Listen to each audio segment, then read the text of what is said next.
நமது மக்கள் மனம் வணக்கம்.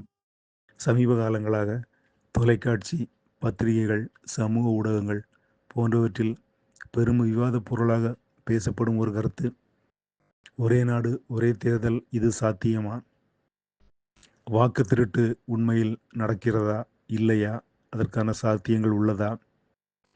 பிற மாநிலத்தவர்கள் தங்கள் மாநில தேர்தல்களில் வாக்களிக்க முடியுமா? பீகாரில் இருக்கும் வாக்காளர்கள் தமிழகத்தில் வாக்குரிமை பெற முடியுமா? அப்படி கொடுத்தால் அது தமிழக அரசியலையும் தமிழகத்தின் எதிர்காலத்தையும் மாற்றிவிடுமா? இதுபோன்ற பல்வேறு கேள்விகள் இன்று பெரும் விவாதப் பொருளாக மாறியுள்ளது. இந்த சூழலில் இந்தியாவில் உள்ள 18 வயது நிறைந்த ஒவ்வொரு குடிமகனும் வாக்கு செலுத்த உரிமையுள்ளவன் என்ற அடிப்படை கருத்தை யாரும் மீற முடியாது, அதை யாரும் மறுக்க முடியாது.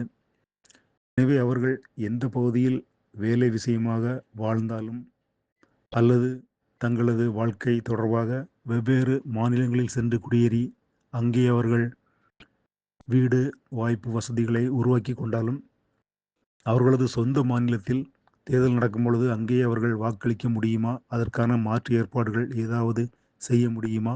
சாத்தியத்தில் உள்ளதா என்று உண்மையான அரசியல் நோக்குநர்களும் அரசியல்வாதிகளும் தேர்தல் ஆணையமும் அதற்கான முயற்சிகளை எடுக்கும் பட்சத்தில் உண்மையிலே இது நடைமுறையில் சாத்தியம்தான்.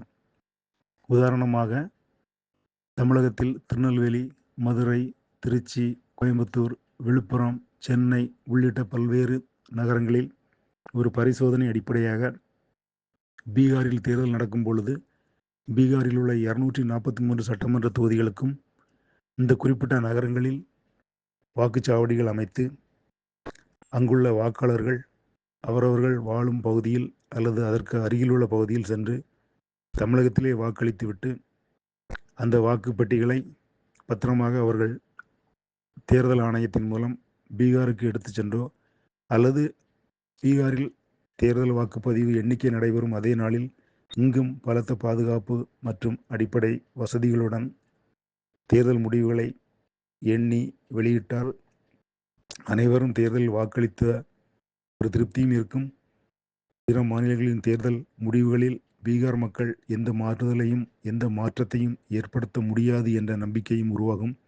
இதற்கான வாய்ப்புகளையும் வசதிகளையும் அரசியல் கட்சிகளும் சமூக ஆர்வலர்களும் அரசியல் நோக்குநர்களும் தேர்தல் ஆணையமும் வருங்காலத்தில் கருத்தில் கொள்ளுமா?